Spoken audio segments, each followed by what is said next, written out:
Ladies and gentlemen, welcome to section 5.5, solving polynomial equations. Yes, ladies and gentlemen, we are going to go back to factoring for a little while, and it's factoring some special cases. Here we're going to factor sum or difference of two cubes. Now I'm going to look at the sum. We have a cubed plus b cubed, and I want you to think as this a cubed as just a separate a times a times a.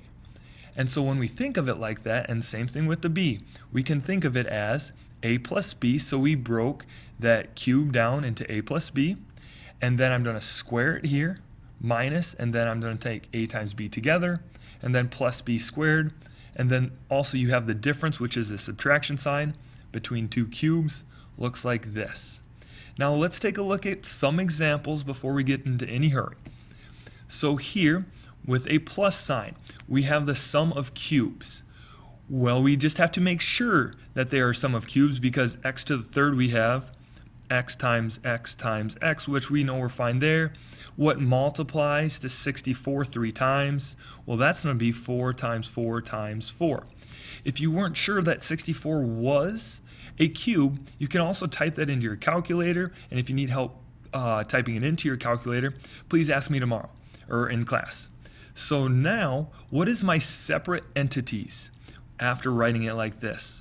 Well, my a is going to be just a single x, and my b is just going to be a single 4, and now I'm going to use this formula right here.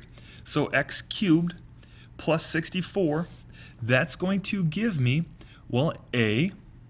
So what's my a over here? My x was my a, and then plus 4. So that took care of this part. Now I'm going to go into here.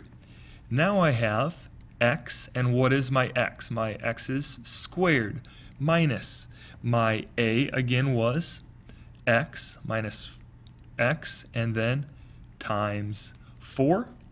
And then also plus my b was 4, and it is being squared. Let's clean this up a little bit. X plus 4 is going to stay the same. But now I have x squared still. I'm going to rewrite this how we're normally used to seeing it, 4x, and then plus 16. Now this would be the answer that we're looking for. Very rarely will we ever be able to factor this. This guy does not factor here. So this is our answer. Also, I want to point out that if you don't want to show this step, that is completely fine. You can jump right into it right here. So now we're going to go down to 2, where we have the difference of two cubes. A little bit different here, because what's my a value? Well, first I have to get to 8. How do I get to 8? Well, that's 2 times 2 times 2. Same thing with my x cubed. That's x times x times x. How do I get to 125? That's going to be 5 times 5 times 5. So what is my a going to be? I have 3, 2, so I just need one of those, and I need an x. So there's my a. My b is just going to be a single 5. So now I'm going to use the difference and plug my 2x and my 5 in for my a's and b's. So this is going to give me, here I have a minus b. Well, what's my a? It is 2x minus 5. And then I have a squared. Well, I'm just going to write it completely out right now. So I have that 2x squared, because that goes in for my a, plus, then my a again is 2x times my b, which is 5, plus my b squared, which is 5 squared. Now let's clean this up to see if we know what this looks like. Bringing down the 2x minus 5, and now please make sure that that 2 goes here and there, so it's going to be 4x squared. Multiply this out, plus 10x plus 25 for your solution. Again, this does not factor right now, and so we have our solution right there. We could also skip this step if you want to, and if you're comfortable putting it right in, go for it. Trying another one, number 3. Here we have x cubed. We're looking at differences of squares again, right? So x cubed is x times x times x. That's great. How do we get to 100? Well, 10 times 10 equals 100, but that's only 2 tens. We want difference of cubes. How about 9 times 9 times 9? No, no, no. Nothing works. So How can we go about this? Well, is it factorable? No, it is not. It is a prime polynomial, and it's a polynomial that cannot be factored, so right now this guy has no solution. Now looking at 4. Again, do we have difference of cubes? Well, we have an x to the 5th. That doesn't quite look like a cube, but before we get into that, can we take anything out of 4? Looking at just our numbers, 24 and 3, what can we take out of those numbers? How about a 3? How about my variables? Can I take anything out of an x to the 5th and an x squared? Yes, I can. I can take out an x squared. So now we rewrite this as 8x cubed plus y cubed. Now, does this look like a perfect cube or a sum of two cubes? Yes, it does. What are my a and b terms? My a term will be 2x, because 2 times 2 times 2 will give me 8, and x times x times x will give me x to the 3rd. My b will be y. So now doing the same thing from the previous slide, let's try it again. The 3x squared stays in front, and then my a is 2x plus my b, which is y. Now, again, we go a, and that's going to be squared, minus a, which is 2x, times b, plus b squared, which is y. And now I'm going to clean things up. Bring the 3x squared down again. I have 2x plus y. And now that 2 goes to both things inside, so it's 4x squared minus 2xy plus y squared. And here now is your solution with an extra term in front, or with an extra monomial in front. Moving to 5. We've seen a couple of these 4-term guys back in chapter 3, I believe. How do we factor this? Well, we would just group together the like terms. With this minus sign in here, I'm going to group it in with the back, looking in the front parentheses. What can I take out of here? I can take out a whole x squared. What's going to be left inside of those parentheses? Well, x cubed divided by x squared is just x, and then it's plus 5. What can I take out of here? Since this is negative, I'm probably going to want to take out a negative, so I take out a negative. How about a negative 2? So I take out a negative 2. It turns into x plus 5. Look at what's inside the parentheses, here and here, x plus 5 and x plus 5. I'm going to pull that out. I'm going to pull it out of both and set it, x plus 5, right there. What is going to be left? What did I not touch? I still have a x squared minus 2. Can we factor this x squared minus 2 even more? No, I cannot. So our solution then is right there. With 6, now we are having 6 terms. Well, it's the same concept as number 5, just with 2 more terms. How will we attack this 6? How did we attack 5? By grouping. So let's try and group it first. Group together your terms that look alike to you. With a plus sign, I'm going to leave it in the middle. Now what happens? Well, what can I take out? Here, looking at our numbers, I can take out a 4 out of every number. So I bring that 4 out front. How about a variable? What can I take out? I can take out an x. So I pull out that x. So I'm going to rewrite everything as 2a plus 1b plus 1c. Now how about over here?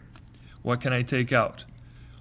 I know a 3 goes into all the numbers. What can I take out of all the letters? How about a y? So I take out a y. Now I'm going to be left with 2a plus 1b plus 1c. Awesome.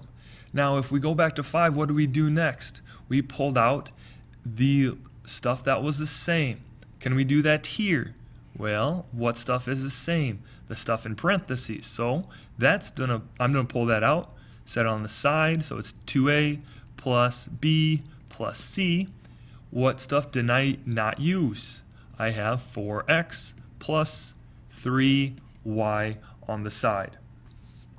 Now I'm going to go to number 7. Same situation with number 7. Group the stuff that looks the same. with this minus sign there. I'm going to group the minus sign with the stuff in the back, throw a plus in the middle. Can I take anything out of the numbers and variables? Yes, I can. I can take out a 6x.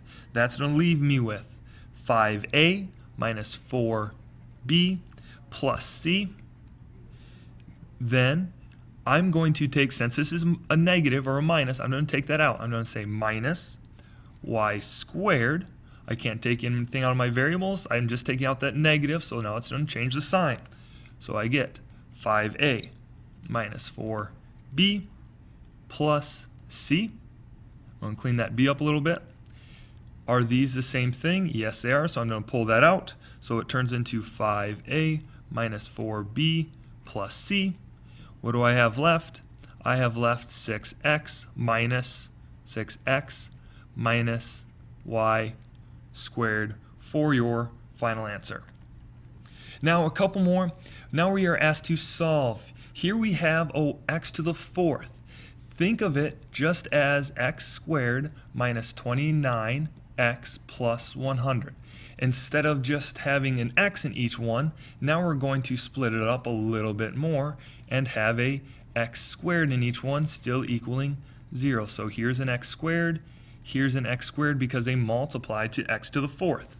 Well, what multiplies to 100 but adds up to negative 29? That's going to be negative 25 and negative 4. So now once we factor them, we can go ahead and set both equal to 0. So x squared minus 25 equals 0. X squared minus 4 equals 0. Now let's solve for x squared. X squared equals 25. How do we simplify an x squared? We square root both sides. So now x equals positive negative 5. How about on this side? Same thing. X squared equals 4.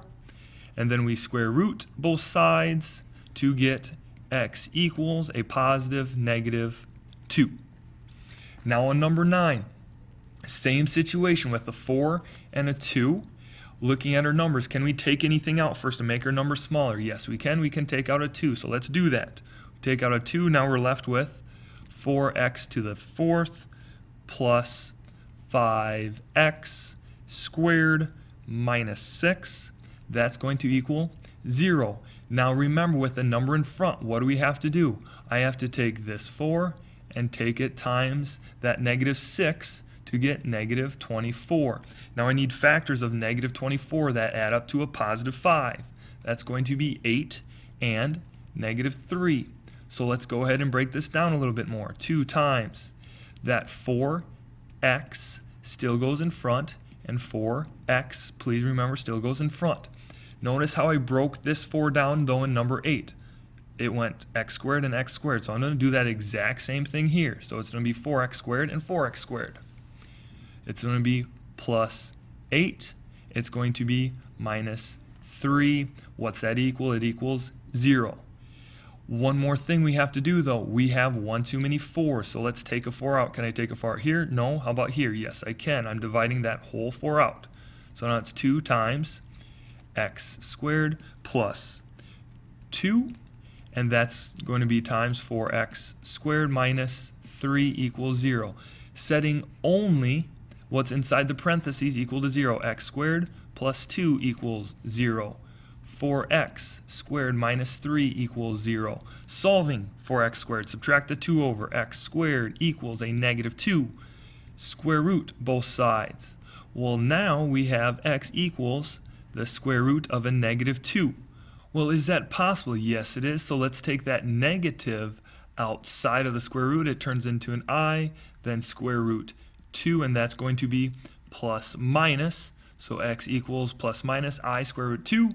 And then over here, we add the 3 over, so it's 4x squared equals 3 divided by 4, so x squared equals 3/4. Then we have to square root both sides, so x equals square root of 3/4, or if you will, remember that square root goes to top and bottom, so x equals a positive negative square root 3 over 2, because the square root of 4 is 2. And that is both solutions, and that does it for section 5.5, solving polynomial equations. Good day!